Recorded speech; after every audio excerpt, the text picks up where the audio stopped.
and Solarian Games. This is not going to be a podcast about tabletop gaming news this week. Instead, we're here to talk about what's happened at Solarian instead. Yeah, for any of you who don't know, we have to announce that our good friend James Carpio has passed, and that this show is going to be about the celebration of his life. So yeah, we felt it was appropriate just for the two of us to come on tonight and talk about James. This is all about James. Just want to say, first of all, just most heartfelt sympathy to James's wife, Mary, who's also our good friend, who's going through a tough time, as you can imagine. And of course, to all of James's family and to every single one of the hundreds, maybe even thousands of people who James has known and, whose lives he's personally touched all along the way. I think a lot of people out there who know the news are having a hard week. Yeah. His son Niall came up and was with Mary this weekend, so that was really good. It's going to be a tough time for all of us. I mean, especially for Mary and they did everything together, and his family and all. But so we just want to take some time to just acknowledge his life, because he was very important to us. I mean, he really was. He was very, very important. And sometimes you don't realize that when somebody's in your life and you're hanging out with them, you're like, oh, it's my good friend, whatever. And and then it's like, oh my God, that person was really important to me. I mean, here we are, the three of us as the partners of Solarian Games have been pretty tight this entire time. I mean, obviously we were all friends before this. We were doing the other game company before this, but this has been something really special because this has been, the three of us as equal partners. And, it's surreal because you and James are the people that I spend the most time with outside of maybe my day job or my wife, in the world. Right. And the people that mean the most to me outside of, just family. And so to have one of us gone, it's like missing a limb. Yeah. I want to say this. I want to keep things a little positive and light, not light. It's a heavy time, but it is heavy. I want to spend the time really celebrating James, and which is what we plan to do tonight. And so, I guess all I want to say is that we're sad. We're just really swearing sad. Yeah. And, but we're here to talk about James and to make sure that everybody knows exactly what a great person, what a great friend, and just a great man James was. And let's talk about all the great things. Yeah. So, if you don't mind, met him first. Yeah. Let me start off. So James was in a gaming community that I was in, that I shared with him online. It was the Fusion community, which is a game that is pretty much fossilized. What is that? It was a combination. They called it Fusion because it was a fusion of Cyberpunk and Hero Games. Okay. So the guys from Hero Games and Mike Pondsmith got together. They made this really light superhero system that was very easy to play. Not something way lighter than Hero Games. It didn't really do well. It wasn't received well. I liked it. I really liked it. I thought it was a great game personally. But it just wasn't received well. But you guys were in this group about the game. Yeah, we were in this group about you liked it enough that you were in a group about it. Yeah. And I had developed some stuff. It was actually the first books that I ever made. And they weren't for sale. They were free. I just gave them to the community. And James, me and James, and it was Jay Libby at the time, all kind of became friends at the same time. I'm not even really sure how it happened. It's just how those things happen. We became buds. And then James invited Jay and I to Icon up on Long Island. And, this had to have been 2000, I want to say 2004, 2003, probably 2003. I was still with my first wife at the time, and so went up to Icon and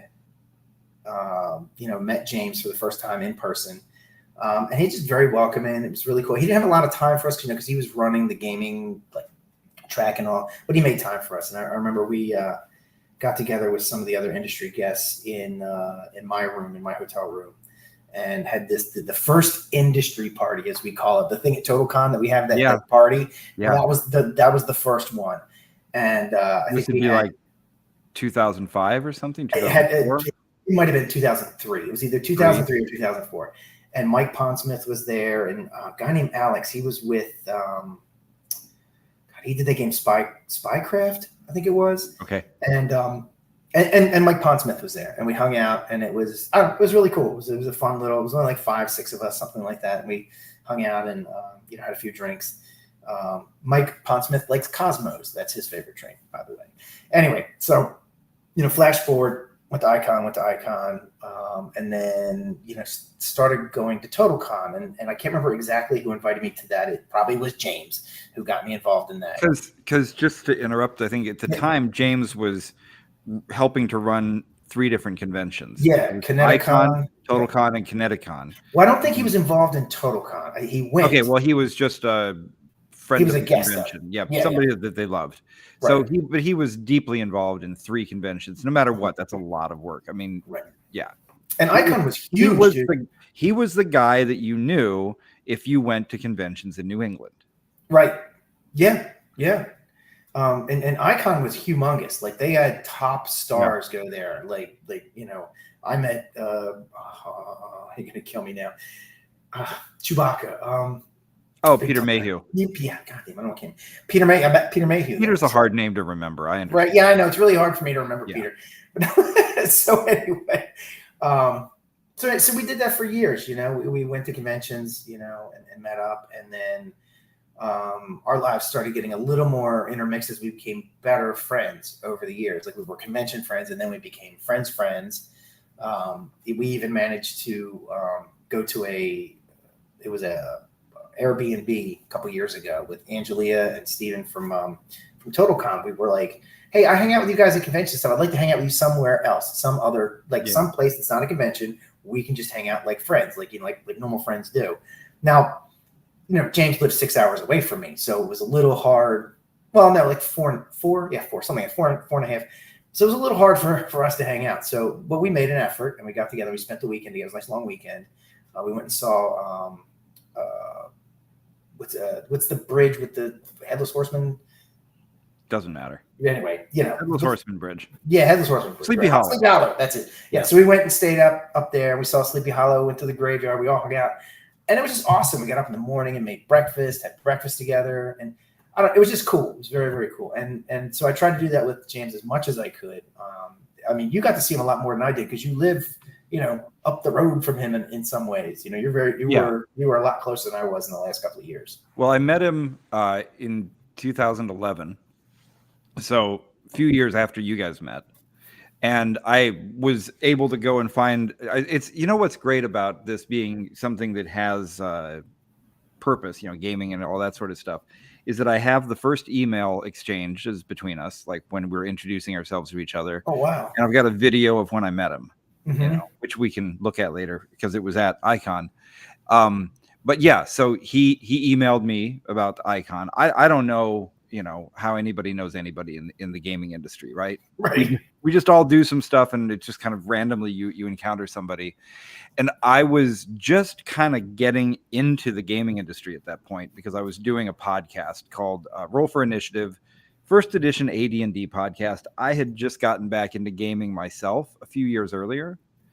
And, because it's a story that I think a lot of people have the exact same story. You game as a kid, maybe into college, a little bit after that. At some point, life takes over, you stop, and then at some point, you start again, right? So I had the same kind of, whatever it was, 10-year gap that everybody else does.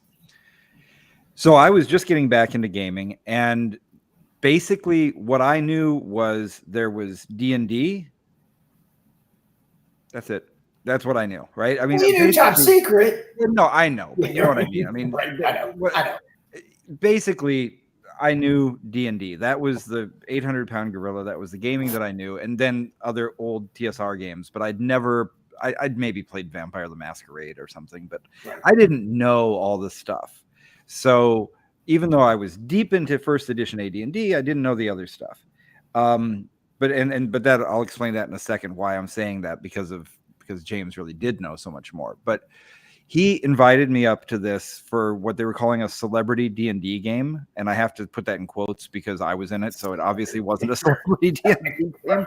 But it was like people that you might have heard of in the gaming world, right? So I guess we had enough people listening to the podcast that counted. And it was, the other people were genuine, actual celebrities like Frank Menser and folks like that. But the point is, James invited me up, had all these things set up, super professional, had a whole agenda and a schedule for me ready to go, including, after parties, and you'll be here, you'll be there, you'll meet this person. It was just so professional is the best way I can put it. And already I had a good impression of like whoever these people are. But then I don't know what it was. And I haven't really stopped to think about what it was about James when I first met him. But some people, when you first meet them, there's just a spark there.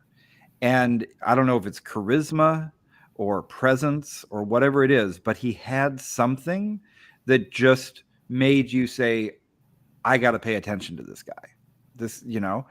And for some reason, I just remember thinking when I first met him, excuse me, when I first met him, I just remember thinking, we're going to be friends. This is someone I'm going to be friends with. And it was true. We found out all these things we had in common. Turns out we're from a very similar background in terms of like counterculture type stuff. We'll talk about his goth days as well. But there was just so much there. And the reason I brought up me, not knowing all these different games is because I went over to his house, and at this point, I didn't have, like I said, much knowledge of stuff outside of D&D. Yeah, he did have, people are commenting in the chat, and somebody said he had Riz. He definitely had Riz all the time. I mean, yeah, his fit was tight. And he had that drip. And but yeah, so I went over to his house, and he had this shelf and shelves and shelves of all these games I'd never heard of, and I'd never met anybody with a proper collection of anything.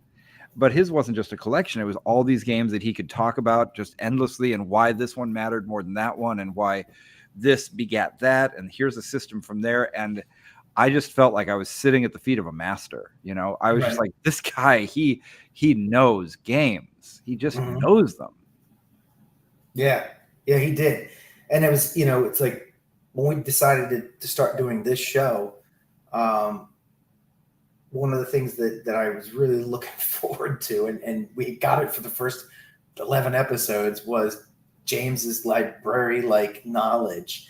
We'd start talking about a game, and he'd be like, "Oh yeah, that was made by such and such, and it had this rule." And I never liked this. Encyclopedia. He was an absolute encyclopedia. He would not only know the rule, he would know, like, oh, well, that was actually put out by R. Talsorian, but later it changed to this other thing. And I think that the thing that the designer was, doing at the moment was smoking too many cloves, and that's why. Right. Yeah, right.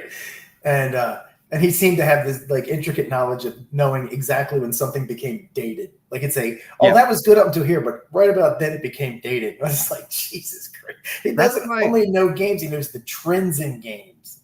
That's why it made so much sense that the first article that was ever published in Gygax magazine, first page, first issue, well, page 9, but first article, was his knowledge of gaming. It was an article called The Cosmology of Role-Playing Games, and James just sat down and out of his brain, he classified, this is 2011, and so he's classifying all the games that had existed from the birth of D&D up until 2011, put them into these concentric circles, was able to say, there was I forget, it was like the alpha, beta, gamma quadrant, something like that.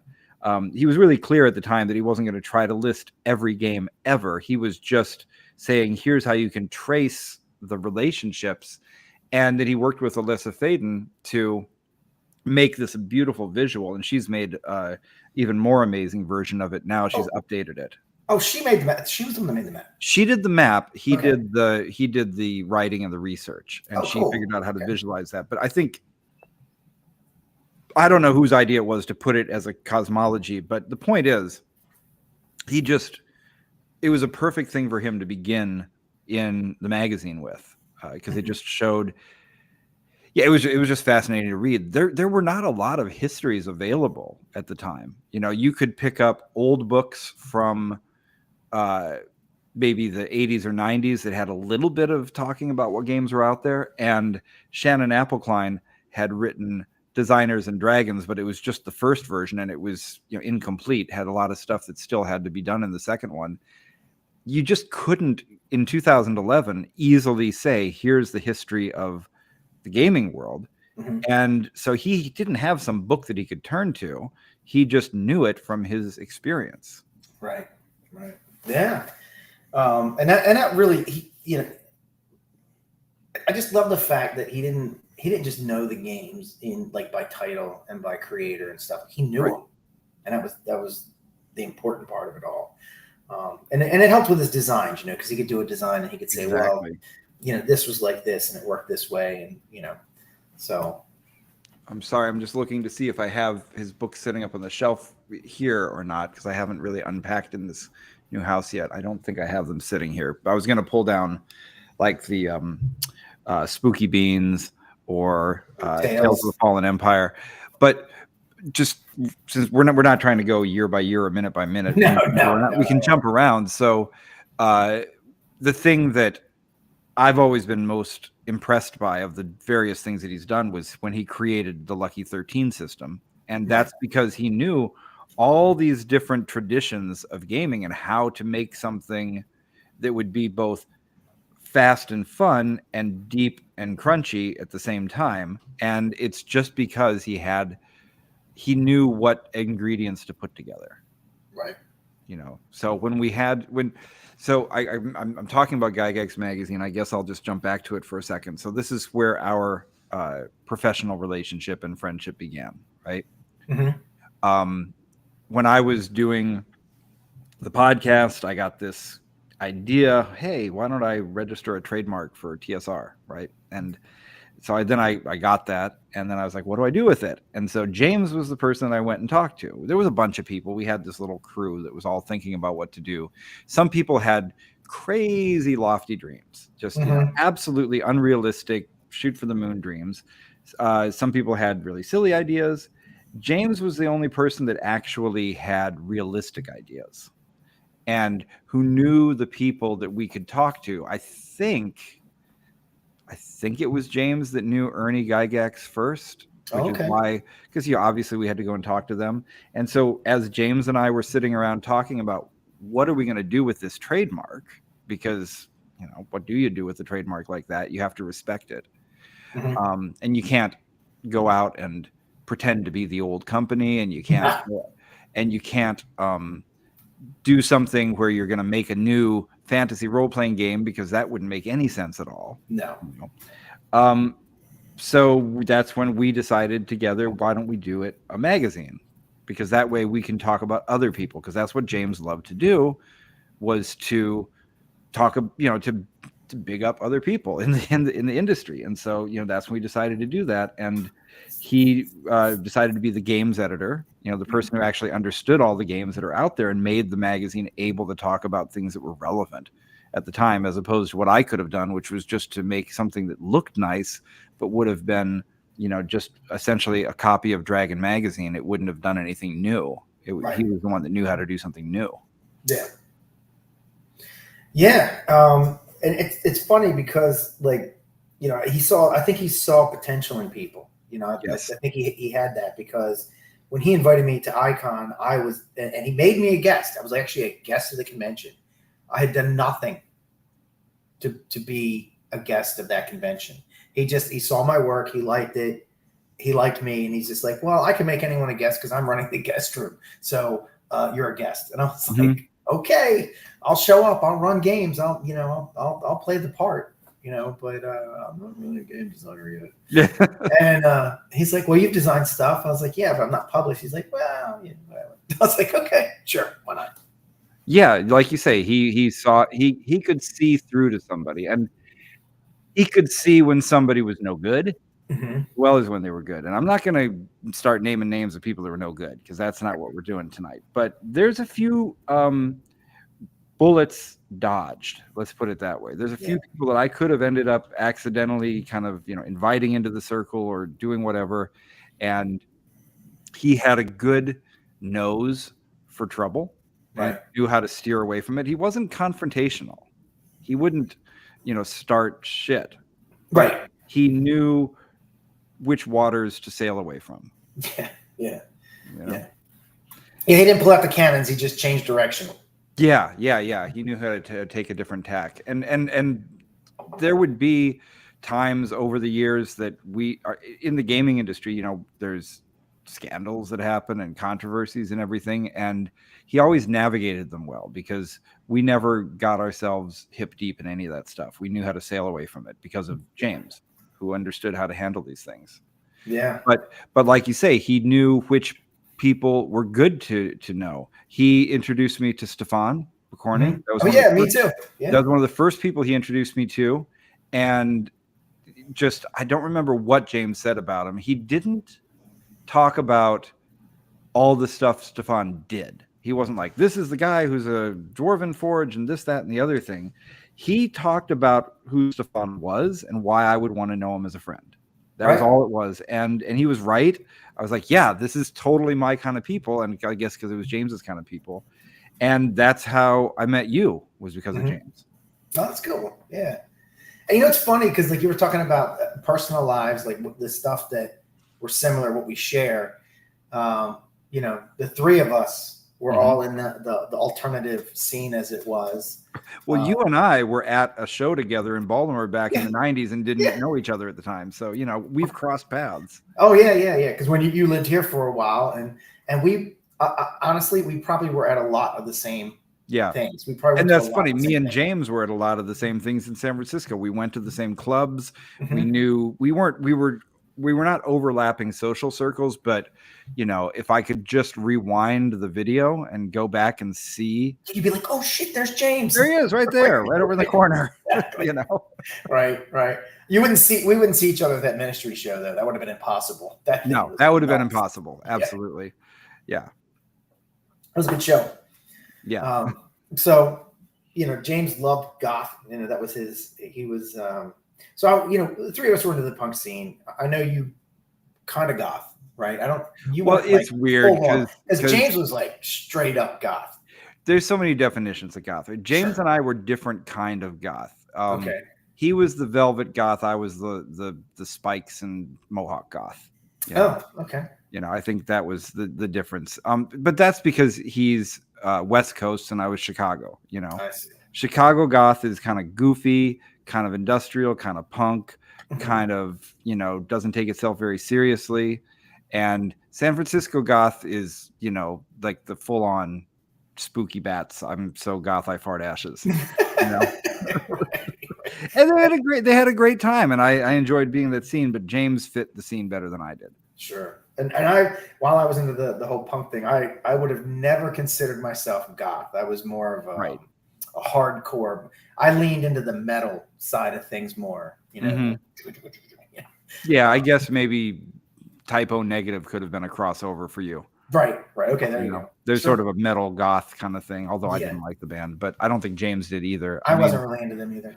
But he would know the kind of bands. If you said like Screams for Tina or London After Midnight or any of those more kind of deep West Coast goth bands, that's the kind of stuff that James knew. And he liked going to clubs like Winter Gone By and Shrine of Lilith, the kind of things where you have to do the windshield wiper dance and see a penny, pick it up, see a penny, pick it up. I can see James doing that. Yeah. Because I mean, I was more used to the clubs in Chicago where you were actually moshing to, it was more the Sisters of Mercy side of goth and that kind of thing. But he loved that too. I mean, he loved all that stuff too, and I'm sure he was pretty hardcore in the mosh pits, come to think of it. You know, one of the things that James and I shared a love for, music-wise, I know he and I had the same, and I'm sure you do too, was Dead Kennedys. So Yeah. James loved Dead Kennedys. I love Dead Kennedys too. And actually, this week I've been listening to a lot of Dead Kennedys because, you know, I don't know, I'm just feeling nostalgic. And I was like, I haven't listened to them in a while. So, so that's, as a matter of fact, this weekend, that's most of what I've been listening to, just going through the albums. So it's just, wow. You know, it's just good to revisit. Like I said, I haven't listened to them in a while, so it's kind of like, oh, this would be cool. It's a good time for that. You know, something I'm glad about is that I know James was still going to a lot of shows recently. You know, he and Mary would hit anytime there's a concert of a band they like, they'd be out there hitting it, you know. Considering, I mean, just the number of things that he was doing all at once, because he was doing this stuff with us with Solarian. He was working on his degree because he worked at Harvard, and he had to have a more advanced degree in order to go to the next level of his job. Was it Harvard or was it Yale? I think it was Yale. I'm sorry. Why did I say Harvard? I did the same. Somebody hit me with a brick. It was Yale. Yeah. I live here. I know Yale. I'm supposed to be ragging on Harvard, and why would I say that? I don't know. So anyway, here we go. You know what? I'm a Midwestern teenage dirtbag. I don't know anything about Ivy League, but anyways, he worked at Yale. In order to move to the next level, he needed to get a more advanced degree. So he was doing the game company. He was working on his advanced degree, taking a bunch of statistics and things like that. And then he was also going, you know, trying to get out and have a good time and go to shows, and just so many things going on at once. And also, you know, doing the podcast and his own design, conventions, and I think he ran 2-3 games a week. Yeah, that's the other thing. 2 or 3 games a week. Just crazy. Well, I mean, because he is that good of a GM. I've always been jealous of his GM abilities. He can come up with things off the cuff so well, and he plans so well also. It just, you know, if you're in a game with James, it's going to be a good time. Yeah, absolutely. Yeah. I like being in a game with him when he was also a good player. So it was also fun to be in him. We did this one late night game with David Benavides. Who I think is still in the chat right now. Okay. And he had this character, this like drow elf he was playing, and he had this voice, and I can't do it, and I'm going to try, but it was just bone chilling. It was awesome. And everybody remembers that. That's like the one thing they all. Yeah. And the thing is, you know, as a GM or as a player, he and Mary always just, I don't want to say bounced off each other. I don't know what the right word is for it, but they had this like chemistry. Right? They just had a double act, you know, that worked so well. They're so compatible and so complementary, like in their strengths. So, you know, if you're at a game table with the both of them, then so the last time that I saw James was last week. You know, we were at ShireCon, and we got to play together in Joey Royale's Fairhaven game. He and Mary were both in it. And Fairhaven, for anybody who doesn't know, has a lot of role playing involved. It's a very, it's not a crunchy game. It's more of an immersive, be in this world kind of game. And you really have to inhabit your character, because you have to come up with a public access host and all these wacky things. And the two of them, they came up with such very different builds and such very different characters. And just watching the two of them kind of riffing off of each other throughout, it was so much fun. I can't imagine the game being half as fun without the two of them in it, although it is an incredibly fun game, to be fair. So, you know, yeah, I mean, that's just the thing. You don't usually you rarely see a couple that is so connected and suited. And so that's, you know. And you know, the two of them pretty much headed up one of the special events we do at TotalCon every year. So every year at TotalCon we do 2 special events. One of them is usually sort of like a skirmish game or something like that, like more blood, right? or something like that. And then the other one is usually it's basically a LARP, right? I mean, it's a LARP. And we usually have like, 15, 20 people at this LARP. And it's usually James and Mary that put that together. So I don't know what's going to happen this year because I'm not good at that. It's just not my thing. I'm just not good at it. Yeah, I'm going to do what I can to step in, but I cannot even fill forget filling his shoes. I can't fill like one of his toe socks, Right. like one of the toes in one of his socks. So. Especially not for something like that. That's what I mean. I'm an engineer, right? by trade. I give me dice and mechanics and but to come up with this a story, this interactive story where you're supposed to, this is not my thing. Yeah. Not that I don't like it. I enjoy the LARPs because I play in them. I'm part of it. And I like doing that. It's just coming up with how that's going to work. Well, since you mentioned the LARPs, that makes me think about another side of his life that I didn't know personally as well that he would tell me about, and it was cool to see. But half of it was the Ren fairs. Yeah, that's right. He did do a lot of Ren fairs. I can't see, I can see the chat, but I can't always see who's speaking. And I do want to, sorry, I'm drinking while we talk, so I'm burping while we talk. Apologies. At least I'm trying not to ASMR it into the mic. So I can't see everybody's name, but I see some of the things people are saying here. One person said he was a game machine. Mm-hmm, he was. And when you were talking about the voice that he did. Yeah, that's got to be David Benavides. Yeah. That voice haunts me. Yeah, and he was the consummate GM's GM. Yeah. Which is true. So I don't know if anybody in the chat, I don't know who was in the chat because I can't see, but if anybody was Ren Fair friends with him, I'd love to hear more about but I just know that it was a perfect spot. Yeah. It was a great combination of all the things that he loved. And somebody said he had Riz earlier, and it's true. James had incredible style, his own that he came up with. I just can't compare it to anybody else's. Nobody can rock a fez like James. Right. Well, so we got some pictures that we're going to show them in a minute or two. Let's do that. You want to see it? Let's do it. Yeah, but you know what? Hold on, wait. Let's do this first. All right. Okay. Anyone out watching this, or if you're watching it later, you can do this now. We'll give you a minute or two, but get a drink of some kind. Yeah. It can be water. It doesn't. I mean, if you don't drink, it doesn't have to be alcohol. I'm going to drink alcohol. But I grabbed a beer that I've shared with James before, one that I know he liked as well, called Steel Rail. Oh, nice. Okay. So just wanted to make sure I had something that James would like too. Okay, so not to offend you, Jay, so I'm not going to offend you. You go right ahead. No. Today is a. No. I got something good. I got something real good. There's no 3 letters that you're going to upset me with today. I'm not going to drink that. I got it. So a guy I work with, somebody I'm friendly with, went to Korea, and because I was taking over a project that he had been on, and it was a last minute thing, and I was doing a lot of like bending over backwards to help him. He's like, let me hook you up with something. You want something from Korea? And I said, I would love some soju, some like real Korean soju. And so he got me this, and this is like, this is like the real deal. This came in like a box and everything. And it looks almost like it's wood.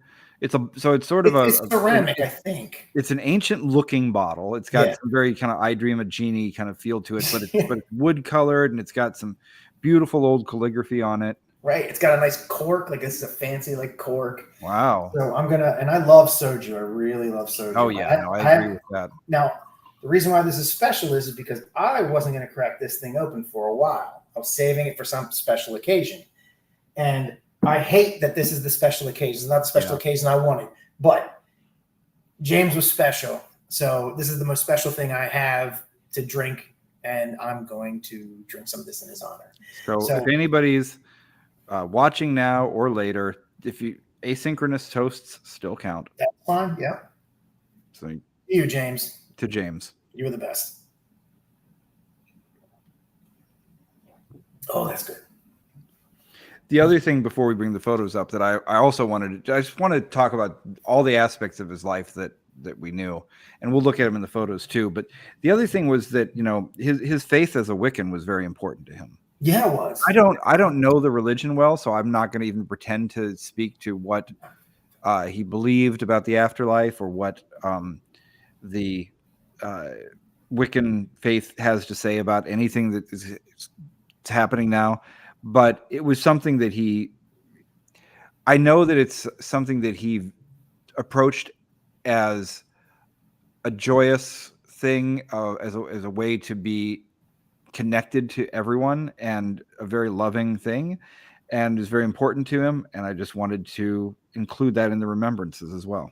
Yeah, and he celebrated the holidays too. Like when the solstice came around, him and Mary celebrated that, and they were both they both were Wiccan. They both loved it. She still is. Yeah. Well, yes. I'm sorry. Correct. As a Midwestern Lutheran, I'm not very attuned to speak to it at all, but I have a great respect for that. Yeah. So let's look at some photos. Sure. Let me. And since we're doing a video live stream right now, and we always put this out as an audio podcast afterwards, we'll describe everything in the photos as we go through. We'll do the best we can. We'll do the best we can. Yeah. Right. So let's see. Let's do this. So for anyone listening to the podcast, this is James riding a dinosaur. Right. As you can actually riding it. Yeah, it's a real dinosaur. No, we haven't got it. All right. So this is like one of my favorite pictures of James. I love this photo. This is James. Right? Yeah. So you go ahead and describe this. All right. So James is wearing his fez, and he's got a drink up, and I believe this was the year that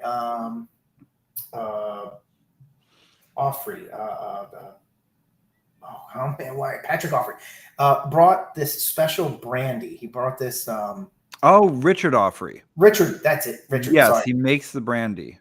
Doesn't he? No, he doesn't make. What am I saying? No, he doesn't make it, but it is a special brandy, and I do remember it. Yeah, and James loved it. And it was so good. And so this was that. I think this was that event. I think that's what he's drinking. But he's wearing his fez, and he's got his one of his fezzes. One of his fezzes, and he's got his smoking jacket on. He looks incredibly dapper here. He has his mustachios twirled on the ends. Yeah, he's got his killer glasses on, the large earrings. He could have stepped right out of a Cthulhu mystery. Yeah, he could have. Yeah. I want to do this better. Hold on, give me a second here. I don't want to share the window. I want to show the screen. That's what I want to share. Okay, so that's better. There's some good freaking around, and now we have a beautiful photo. This is perfect. This looks perfect. Yep. So then this picture's not as some of these are going to be a little hinky because some of these are old. They're grainy. It's okay. Yeah. Somebody's attacked your chin with something. Yes, it's back when I had dark hair. Yeah, you seem to be carrying some. Are you like eating a chocolate donut? I don't know what that is. I think I'm eating I think it's the back end of a rat sticking out of my mouth. But anyway, look how young the three of us look. But this was the first convention. This is the first time I met James in person, and this is probably either that day or the next day. Mm-hmm. This was at Icon, and look at James. He almost looks like a different person. But that was a fun time. And then this is an early one too. This is probably another Icon, or maybe an early Total Con. I don't see James in a lot of Hawaiian shirts, so this is not usually. Yeah, this is a different one. What's that? What's this? Oh, no, that's great. That's a great photo. This is one of the first time. This is a Total Con, and this is one of the first. It's a big group shot. I can see some of the people I can see in here. I see Mary, of course. I see Tim. Well, I should just say people's first names. Not everybody knows. I see Tim Kask. Is that Stefan Pokorny down on the ground in the blue shirt? Yes, that's Stefan, and that's Lulu. The Lulu. person he was dating before he got married. Yep, and Frank Menser. Married, right? And Frank Menser there in the center. And then oh my gosh, Ben and Jen Gerber. But also Tim back there next to James. Doesn't matter. It doesn't matter. We don't have to name everybody in a photo for this. No. But I also see Mike down on the ground. And then there's the three of us. This was probably a Total Con. Look, Mike is really good at photobombing. So you're going to see a couple of his there he is. Bombs. Yep. He loves to photobomb. But this was an early one. This is a panel that we sat on, and we did a lot of these. This must be the year you were a Satanist. I know. Look at me. I look like I want to kill somebody. You look like Anton LaVey. James, on the other hand, somebody said channeling the Smithereens, and now that Sean said that, channeling the Smithereens, James keeps looking like he should be in the Smithereens. You're right. Awesome. He's got. It's not a pork pie hat, but it's some kind of maybe it is a pork pie hat. It's a fun little hat on. Again, so much style. And then, wrong way. And then, okay. So this is an early, I believe. Oh, there's Mike Pondsmith. There's Mike Pondsmith, and there's John Sussenberger, and then me and James. This must be Kineticon? No, I never went to Kineticon, so it's either it could the old TotalCon. Could be the old TotalCon. It is. That's the center. Isn't that the center area of the hotel? You know what? I don't know. I think let's just say it is. We don't. If I'm wrong, who cares? It's. I say it's the center area of the hotel. There's another one of us. Yeah, there's gonna be a lot of those. So it's the old TotalCon. There's Mike Pondsmith and James and Jay and me. James always had a lot of respect for Mike.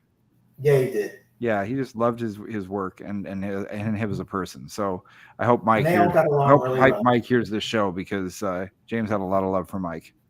Yeah, he did. This is a fun event. Another TotalCon. There's me with the handlebar. Yep. At least you have a decent T-shirt on. Yeah, I do.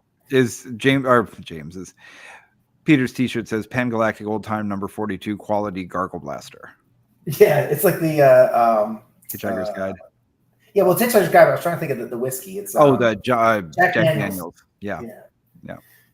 Again, another class photo. I love this photo. This is so awesome. This is just, I guess you guys must be in the where the restrooms are, but it's just looks like it's a band photo. Yeah, it is. You guys are some sort of a band here. Yeah. We used to really get along with Mike so well. I miss him. Yeah. Here's another good one. There's Frank. Oh, somebody who said that last one was Icon.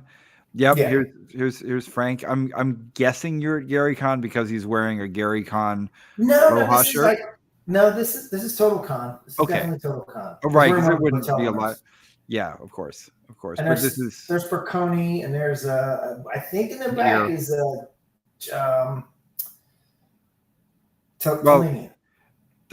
okay. Let's say it is. Let's say it's Jeffrey.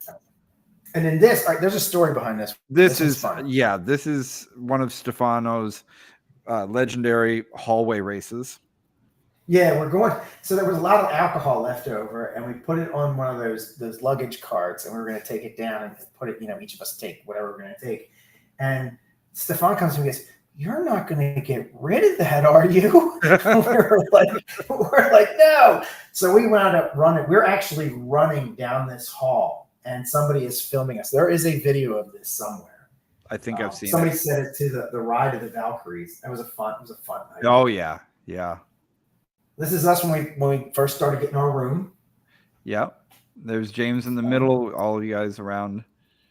There's Mary and everyone else.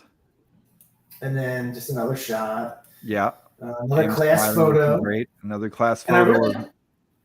I want to bring this one up because there's over Corey. here on the end is Corey. And hi, Corey. Corey's not with us either. So if any of y'all got any drink left, let's throw one up for Corey as well. Corey Scott. He was such a good dude. Oh God. Just amazing person. That far too young. Yeah. And then more of the room. More of these pictures, class photo. Hey, look, this is I think this was the 50th anniversary, or not 50th. Was it 50th? No, what was the anniversary? This photo is at TotalCon. This would have been, I think, the 40th anniversary of Top Secret. 40th. So I'll describe this photo here. So Peter, you're in the front with your Game School podcast T-shirt on. And we have not yet talked enough about James's podcasting. So this is a good excuse to stay on this photo and talk about it. Sure. Let's do that. James has done a lot of shows, and he was so good he's such a good voice and such a good presence. And Game School was one of the ones where we had different designers on to teach their games and actually play through them. And it was such a perfect vehicle for James with his ability to pick something up so quickly. So I see there's I guess this is the hosts of Game School on here, because there's Spencer, Nix as well. And there's Mike in this. Merle Rasmussen in the center, Alan Hammock next to him. There's me with the hat, and please help me, Stephen Parenteau Yeah, as well. And this is after the game. We did a demo game. Remember, we did a game with Stephen. Stephen was running it, and Merle was one of the players for once. He got to actually play in the game. Him and Alan got to play in a game together. Yeah, that was great. So back to the podcast. I think so. James also had like was it Crits? Show us your Crits. Mm-hmm. He had his Grindhouse show.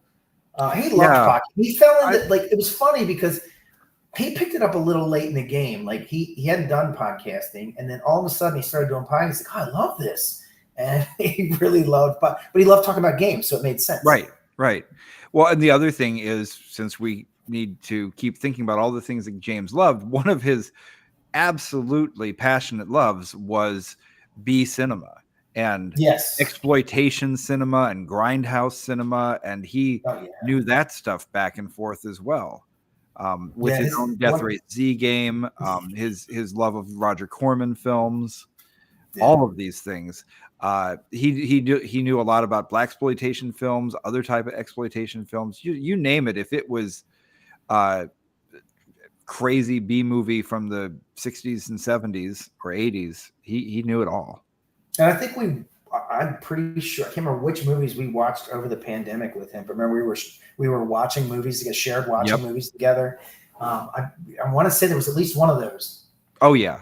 I won't remember right now because I've got the memory of a goldfish. I really wish that's the one honestly, I spent as much time as I could with James. What I really wish I had done is I wish I had continued to watch movies with all you guys. Because that's something we can all do together. And it was actually, I wouldn't have originally thought it was fun, but it was really fun watching movies together like that. It was. You know? Oh, Sean mentioned the game I came up with, Cube of Death, which James was a big fan of. We've changed the name since, but we'll keep it as Cube of Death for right now because that's what anyone who would know this would know it as that. But he and Mary would run that at parties, and he really took to it. He really loved that game. And it originated as just a thing I did at TotalCon one year. And it was just a sheet of paper. It was like a couple sheets of paper with questions on it. I just ran it as a quick little game show, and it turned into cards. And then it turned into like teams against teams on a stage where people were watching. And James was always a part of that. And then he would play it at his Christmas parties. So he'd have these Christmas parties and they would play Cube of Death. I've seen multiple people like actually post, "Hey, I really missed the Cube of Death at your Christmas parties." And it's like, oh, that's actually touching for me too. I mean, it's touching that you did that with James, and that's really, really awesome. But I was glad that he liked that so much. But it really tied in with him because it was so much like geek knowledge, and that's what he was good at. Yeah. But yeah, so let's see. Let's go to another one. Another class picture. There's gonna be a lot of those. But these class pictures are fun. Let's go back to the class picture for just a second. Sure. Yeah, just to take a quick look. So this was the last one was this last year? Is this what this is? Let me see. It's really recent. I want to say it was. I'm pretty sure it was last year. Yeah, just judging by the colors of the badges and everything. Yeah. So just some of the people I just want to pick out here. I see David there on the side of the photo. I see Eric Tenkar. I see me looking like a dork. I see Alan Hammock. I don't know what I was doing that year. There's Alan Hammock. There's Dan Roy. I guess I won't just say everybody's names. That's boring for somebody who's listening. But it's a great class photo. TotalCon. TotalCon, I just think has, if we want to call anything James's home convention, that's TotalCon. Yeah. TotalCon really was James's extended family. Mm-hmm. Absolutely. Yeah, this year it's fitting that he is at the absolute center of this class photo. Yeah, no, that's perfect. That is, you're right. That's perfect. And this year is just going to be so friggin' weird. I want to use a cuss word, but I'll keep it clean. It's going to be so friggin' weird. I don't know what to think. absence of James at TotalCon this year is going to be so big. It's going to just be such a palatable absence. It's going to be difficult for a lot of people. I know it is. Yes. I know I it mean, is. yeah. Oh, Sean, that's right, Sean. I forgot. So Sean, Sean Kelly's mentioning that he had the podcast. We had the podcast Cuba Death. So I was the producer of that, and he and the engineer, and he was the host, and then we invited guests on. So we had 3 guests. Jason, you were one of the guests one time. Sure. Where each one had a character. Yeah, it was really fun. I'd love to go back and do that podcast again. That was a lot of fun. It was a lot of work, though. There was a very high production value. But anyway, yeah. So he hosted that, and he was excellent. All right, let's move on. Move on. There's us a breakfast. So this is I want to stay on these because this is some of the most recent. No, here, yeah, because this is the last times that we all got to spend time together. So Corey, Sean, who's here right now. There's Sean. So Kevin. Was this Gary Con? This would have been no. Gary This Con, is 2 weeks ago. This is 2 weeks ago. This is what I was going to say. Oh, this is you guys, right? Okay, I'm sorry. Yeah. So Sean was in town visiting with Kevin here in Connecticut. Yeah, Sean, I will give you copies of all these pictures. Absolutely. And James got everybody together, and he's like, "Hey, let's get all these people together." And I thought it was incredibly nice of him to say, "Let's do it in Cheshire, where Jason lives," so I didn't have to go too far. And James remembered, which one was my favorite diner. Diners are my thing. I've got my diner. Here, hold on. I've got my breakfast patch on right now on my jacket. So, there you go. People can see it. Yeah, nice. Yeah. Diners are my thing, and James knew that, and always made sure to find a good diner for us to hang out at. So when it was this one, he was like, "Oh, Jason likes Paul's Diner. That's where we're going to go," and brought everybody down there. It was just very thoughtful, and we had a great time. It was so nice to see Sean. Kevin, a fairly new friend, someone I like a lot, which can you say that on a podcast that can you say nice things about people that are around? Yes. But yeah, James picked the place. And we just had a wonderful time. It was just a nice everyday weekend brunch out together. We can keep going. And that's another thing. So you and I should, because it's funny, all these show things. I love diners. Diners are like my favorite food. Oh yeah. And you love diners. It's like, oh my God. I mean, that's why we made a diner. Maybe he knew that you and I had to be friends because we're the only 2 people that want to eat scrapple. Yeah, right. It could be. Yeah. All right. Let's keep going. So this was that game that we had. This was that game. Yeah. Yep. James looking cool in his fez. Oh yes. So this is me running More Blood, and it's funny because James is right in the center of the picture. I think that's awesome. Yeah. But he loved that. He loved the game too. It came. The inspiration for More Blood was The Hunt, and James introduced me to The Hunt. So I owe that to him in a big way because I was like, oh my God, this is awesome. So it was it was a big inspiration for me. What I love about this photo also is, like you said, James is at the center of the photo, and there's 2, 4, 6, 8, 10, 12, 15 people standing around in here. And even in a photo, he kind of commands the center of attention. And it just seems like he has this in a still photo with a bunch of people who are supposed to be listening to you. Yeah. There's this sort of magnetism. Right. I don't know. Maybe I'm projecting, but I see it. It's awesome. If I didn't tell you anything about this photo, you know what it would look like? It would look like I'm explaining something to the guy running the game. I think it looks like you're asking a question to the guy who's in charge. Right. I'm running the game, but it looks like I'm asking James about the game. Yeah. That's awesome. That is awesome. He is magnetic north. And this was I love game this photo. Yeah, it's a great photo. Yeah, so this is the 3 of you standing in your cool spy poses. James and Nick's doing the finger guns, and you're doing the finger axe, apparently. Yes. I'm doing my kung fu. I love this photo of James so much. This really, really, really, there's his personality right there. There Yeah, it it's is. awesome. I missed that ad. So this is what this This is was all right. StyreCon. I sent you this photo. This is Yeah. the All right, we're last into your photo. photos now then. Yeah, so this is the last photo I have of James. We all were together on the podcast last week, of course, but this was the last time that I was with James in person. This is the game I was talking about playing Fairhaven. That's James and Mary in the middle of a scene that's got both of their characters in it, and it was just a wonderful weekend. Yeah, I really wish I had gone to that. I couldn't do it this time around. I Yeah. mean, look, I could have, right? There's always that people say I couldn't do it. You could, right? I could have, but it was a bit much because I had a lot of travel around that already. Yeah. No, I mean, ShireCon is a And, local thing. It would be weird to drive all the way up for that.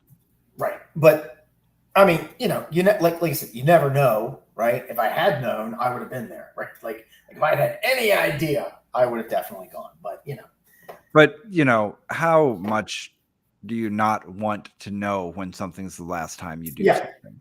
I mentioned that we wrote a couple of things and put them online, and I mentioned that, this last weekend was the last weekend we gamed together. It was the last weekend we podcasted together. It was the last weekend we had a beer together, all of these things. And you never know when something is going to be the last time that you do something. But I don't think I would ever want to, because the important thing is to always be here now, not to be years in the past, not to be years in the future, or worrying about, will I ever do this again? It's to really just enjoy the time you're having now.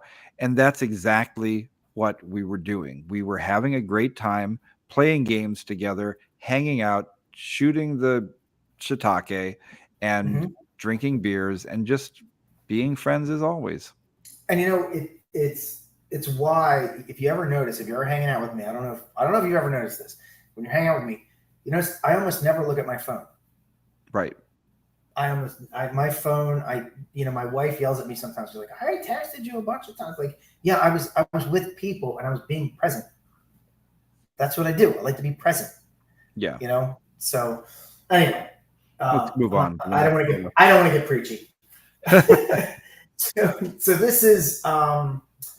this is the top secret crew. This right here is the top secret crew. Well, Mary is on the left because she's with James, but this is the so here we have Merle Rasmussen in the center, creator of Top Secret in 1980, creator of the new Top Secret in 2000, blah, blah, blah, blah, blah, whatever year that was. Alan Hammock, who was the editor of Top Secret in 1980 and who was the editor of Top Secret for the new edition. Me looking like a stripy cowboy. And James, who created the system itself, who created the mechanics that run it. And so and there were other people involved, but these are the people that were at TotalCon together. Yeah. I'm not saying those are the only people involved. Absolutely not. And then what is this from? I don't know. That's another breakfast. This is there's John Johnson in the back. This is over in Hamden, kind of midway point for all of us at diner. Again, James knows where to find the things people love. I love a full English breakfast and an Irish. It looks like an English breakfast. And an Irish breakfast is the second best. And if you're Irish and are mad at me for saying that, okay. But James knew where we could go and get a proper Irish breakfast. So there's bangers and black pudding and baked beans and not a fried slice. It's just toast. But all those things. So this is an Irish pub that does an Irish breakfast over in Hamden, and James got us all together for that. And it was just a really fun day. Hey, I love that. English, Irish, whatever. Yeah. If we're anywhere and you know where one of those are, I want to go. Absolutely. Yeah, always. We need to just go back to England for a while, don't we? Yeah. Oh man, that was awesome. So here's a Gary Con photo of just a really wonderful night. So this is James sitting on the left. I'm describing for people who are listening. So James is sitting on the left, John Peterson, who's author of Playing at the World, in the center, and Matt Shoemaker, who's amazing historian of an archivist, and who's part of one of the D&D documentaries that are still in a little bit of limbo, but just a wonderful guy and a game designer, great guy too. And this is the thing is, so again, Gary Con has a certain bit of I don't want to say like inner circleness to it, because it's not elitism. It's just that Gary Con started as a very small thing with a small group of people, and it's grown very big. So there is a sort of a center of some industry people who do quote unquote big things, and James just got pulled into that automatically. Again, just the force of his charisma. People want to be around him, and I just think this was a fun night that we had together. This actually makes me think of something that Merle wrote about James in his tribute to him online, and that he likes to talk about. James made a big impression on Merle when he first met him, because Merle Rasmussen, he and Jackie were sitting in the bar, and James came over to just say hello and, nice to meet you, and can I buy you a drink? And Merle doesn't really drink, and so he said, well, no, but you could buy us dessert. And so didn't miss a beat. James was like, desserts all around, and kind of just took care of everybody, and just charmed the pants off of them. That's awesome. And let's see, let's go to the next one. Oh, there's James and Merle again, and there's Satine Phoenix. So there's the three of them, all just kind of hanging out at Gary Con. Like I said, just there's a certain behind the scenes kind of side of the convention, and I just think this was a really good night for James. I know he was having a great time hanging out with lots of people that he either admired or already loved as friends to begin with. This might be when he was buying Merle desserts. Who knows? But yeah, just a fun. It was a good night. I think this is. Oh, I know this is ShatterCon. This is us playing BattleTech. Yep. And I think James is like, "What the hell am I supposed to do?" Yeah, BattleTech was not James's game. No, it was not. It was not his kind of thing. James is a more theatrical and creative, and let me riff off of things, and BattleTech is not those things. So it's me, the gearhead engineer, hardcore, like I love BattleTech, but you know what? You and I talked about this. Not at conventions, only with people who know the game. I don't want to play with people who don't know the game. Yeah, and that's the thing, is that even though it's not James's thing, he was good at just diving in and making. Yeah, he joined it because you and I did it. He was hanging out with us. Yeah. He was like, yeah, sure, I'll play it, whatever. And he made us have fun. Oh, this is the table I'm sitting at right now. I am currently sitting where James is sitting in that photo. That's where I am. Oh, wow. Right now as we speak. I didn't think about it that way. But yeah, and in fact, hold on, wait, let me see. Hold on. So James is sitting there. Mm-hmm. Let's do this. Yes, look at that. That's awesome. Yeah, I'm sitting where James was sitting. I've changed the chairs, but that's Watford, my cat, who's actually sitting just off to the left right now. I won't drag him into this, but that brings up another thing. James's love for cats. Holy yes, so much. I can't name all of the cats right now. Grimmy stands out because he's Grimmy, and of course, Lucy Fur. But I never knew the names of his cats. It's awesome. Yeah, but just such a wonderful cat parent. So, yeah. But yes, this is him with our, and this was the weekend that we were all putting together the Forged with Fire books. We all spent so much time doing that, and he was a complete trooper about all of it. You know what? It's funny about the whole cat thing, right? Like, because you and James are super, super cat people, right? Yeah. Yeah. And I was never a cat person. Like, I mean, I had a cat when I was younger, and I liked it, and I've always liked cats, but I was never a cat person. I was a Yeah. dog person, big time. And I met my wife, and she's super, super cat person, and I have become cat person. Yeah. I mean, I'm a dog person too, but I have. Oh yeah, I'm the same way. Both, but I can go either way at this point. yeah, Like if I was living alone at this moment, I would probably have a dog and a cat. yeah. So, all right. It was just a nice weekend. We did a lot of work, but we had a good time. And Well, that's the last Rising Phoenix, right? Yeah, this is here at Rising Phoenix Con up outside of Boston. I think Marlboro is, and this is in Milford, Massachusetts. Anyway, Okay. This is just doing some demos of this game that we haven't released yet, that we are just about to put out, Kiss My Grits.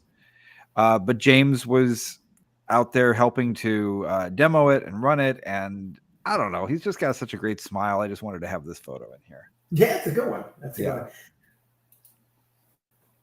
Also, hold on, let's talk about that real quick, because you said great smile and everything, and he was generally, he was happy. It's so funny because he always saw himself, like, remember we did the Smurf show, and he said, "I'm a grumpy Smurf," and he's like, "Oh, I'm the grumpy grognard," but no, right. But he wasn't. Like, he saw himself as that. That was his self-image. But he actually wasn't. I mean, he was grumpy about things. Like, he had opinions, and there was a lot of stuff he didn't like. Who's not? Right. But in general, he was not a grumpy guy. No. I mean, these aren't. I didn't go through and just try to pick out the smiling photos or something. This is just James' warmth coming through, and that's what it is. It's warmth. Yeah. You know? And it's funny. yeah. Yeah. You look at pictures of me, and I look like I'm always angry, but I'm not. I'm usually like a happy-go-lucky guy. But every picture I look at, I'm like, oh, this is why people say I'm intimidating looking. I was like, I don't mean. I'm like, why am I intimidating? Me? I'm intimidating, but I have that face.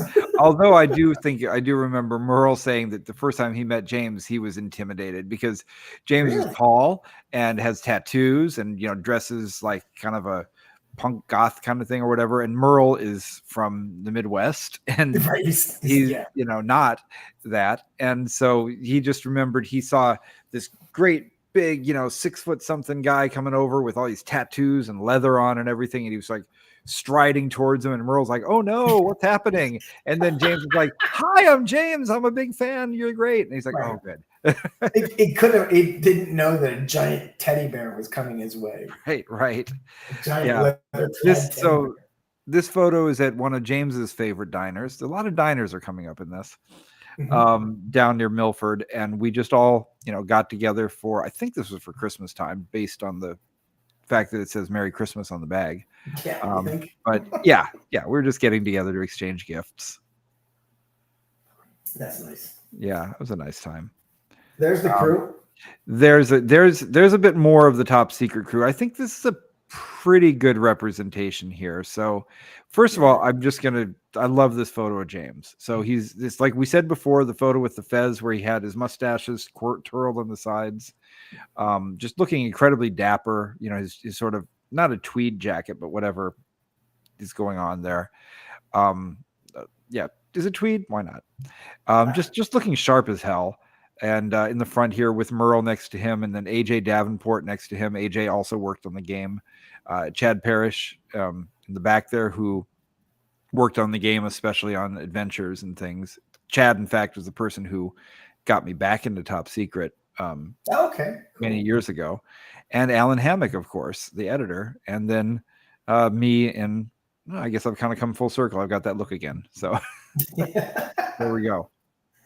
Yeah, and Chad was on the first season of Game School too. That's right. Him and Satine ran the first season of Game School. That's right. So I just think this is a nice, not a class photo, but yeah, that sort of thing. Yeah. Oh, that's a good picture. Yes. That is a really good picture.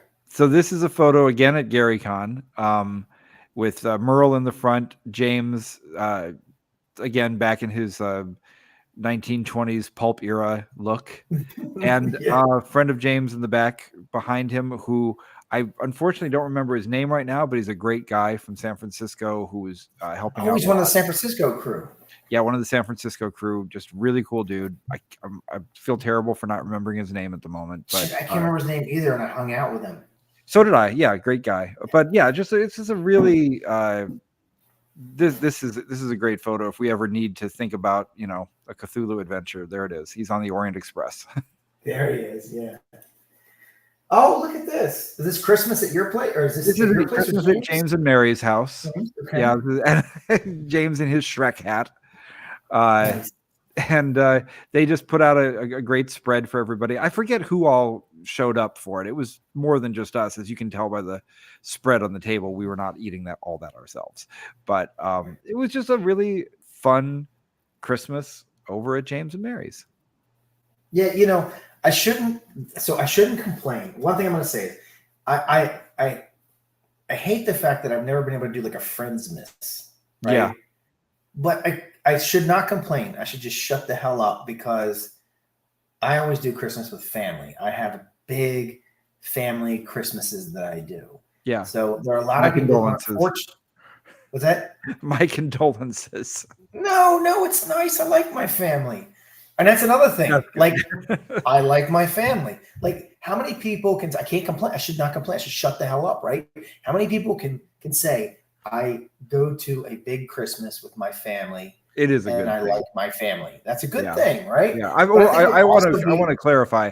I've never had a family I disliked. I've just never really had a family. So I've never really. Right. That's what I'm saying. There's a lot of people, like that. So I should not look that hard. Yeah. But my personal family, unfortunately, was gone at a relatively young age for me. But that's why it's always nice to be invited over and these kind of things. And James and Mary invited us over for it, and it was a great time. And he looks funny in the Shrek hat. So there you go. James, we're showing you in a Shrek hat, James. But I think it'd be cool to do that, like have a Friendsmas. Yeah. Anyway. Oh. Nice. I believe that we fobbed this off on James, the fruit cake. Although maybe it's the other way around. Maybe he gave it to us. I honestly can't remember if this is him giving me a fruit cake or me giving James a fruit cake, but a fruit cake was involved, and that's what matters. It's crazy. My brother loves fruit cake. Actually, a lot of genuinely people loves it. No, it's awful. It's sort of a joke that people saying they don't like it, because it's actually pretty good. No, I don't. That was a nice Christmas. Was that the last photo? No, there's another one. Oh, more from that. Yeah, James with a D&D lunchbox. Oh, yeah, look at that. That's cool. Yeah. Was that a gift? Yeah, I think I gave that to James. But you can see the cat wrapping paper, which I don't know if we wrapped things in cat wrapping paper for them or they did for us, but one went one of those directions. All right. That's it for the picture. Yeah. So let me. Yeah, that's good. How do I go back? Oh, that's okay. We can just stop sharing. There we go. That's what I was trying to do. So we haven't decided all the things that we're going to be doing in terms of remembering James and things we're going to be doing in his honor. We do have some things planned. I don't think there's a point in talking about things before they're ready. So we'll tell people about that more. We have the Facebook page, our own, and all these things. So we'll be announcing. It's important to us. The thing that's the most important to us. So now that we are. Yeah. Hey, any of you watching, don't bag out yet. We got an important message here. Yeah. This is something we want to ask of everyone too. So now that we are a company of two partners, we are going to be obviously doing the things we do, to make the games. And it's really important that we make sure that James's work gets seen and played far and wide. And we're going to be doing all we can to ensure that. There's other things that he was working on that he nearly finished or hadn't quite put out that we'll make sure come out. And the money of his own are going to go to Mary, not to us. Yes. Anything that is earned on any of James's products will go to Mary. Yeah, that's for Mary, not for us. But we will be. Yeah, I don't want to say, oh, we have this plan and that plan, because who knows what works out and what doesn't. But all I can say is that it's very important to us. I think part of our mission with the company is not now just making games that we want to have in people's hands, but it's helping to preserve James's legacy and to ensure that everybody knows as much as possible about this great human being and game designer and gamer and all of those things. And that's what we want to ask of everybody, is to, if you have remembrances that you would like to share with us, we're putting together a place for those to be online, not temporary, but a permanent spot. So please, reach out to us with remembrances and just anything. And most importantly, what we want to ask everyone is keep James Carpio's name alive. Mm-hmm. Remember him, think about him, talk about him, tell people about him, play his games. When you play games that you've played with him, have a toast to him.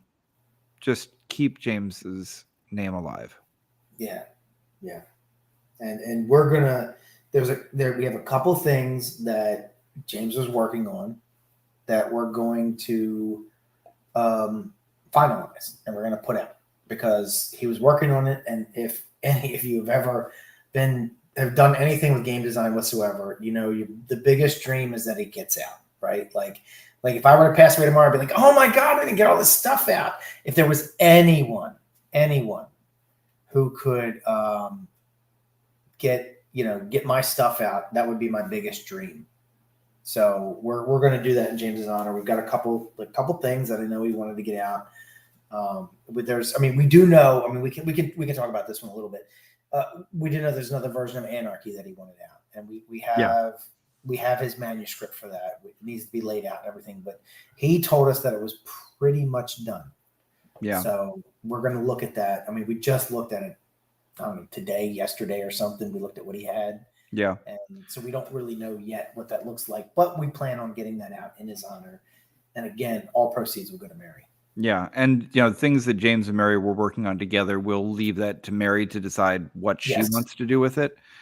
So a lot of things, we just defer to Mary's decisions on these things. And we will see, but if anybody actually stayed through this whole thing, I want to thank you for that. This is very self-indulgent of us, and we really thank you and appreciate that. And we're grateful to everyone who's already reached out, and to every one of James's friends. And thank you for being here with us, and thank you for always talking about James. Yeah, absolutely. I'm not a religious person, so I'm personally not a religious person. I don't believe in anything supernatural whatsoever. But I do have this philosophy that as long as there are people to remember someone who was living, and so long as that person is still talked about, they're not fully gone, right? They're still with us in some way, in some manner. It's a reflection of the impact they had on our lives and every life around them. So if we keep talking about him and we keep, bringing him with us wherever we go, he's still kind of here a little bit in a way. And so I would like to keep that going as long as we can. I certainly can't not do that. Right, you just can't. You can't stop talking about somebody like James Carpio. Right. So. It's like him and my buddy Corey, Yeah. I still talk about Corey all the time. We game every week, and Corey was part of my, home game group. And, we still talk about Corey almost every time we game. He is at the table with us almost every time. And so, James is going to be the same way. Anytime that James would have been a part of something, he'll still be a part of it in some way. Yeah. As long as I'm alive. And I want to say thanks. Few people said things in the chat, like Tim Wodzinski, who said James was just a wonderful human being. His con games were excellent. He always made everything so fun and memorable. Of course, David Benavides was here to say some great things. And Sean Kelly just said something that I think kind of sums it up, and maybe we can end on Sean's statement. The world is less bright without James Carpio in the world. It is. I think it's well said, Sean. Definitely. We'll be back next week with the regular show, which I think James would want us to do. Yeah. And it won't be as good, but we're going to do the best we can. It won't be as good. And James would have wanted us to go on. I know he would have. Yeah. And in fact, next week we'll be talking with Joey, who was the GM at the last game we played together. So yeah. That'll be nice that'll be nice to remember that. Thank you, everybody. All right, everyone. Good night. And just we'll keep in touch. Thanks, everyone. Good night.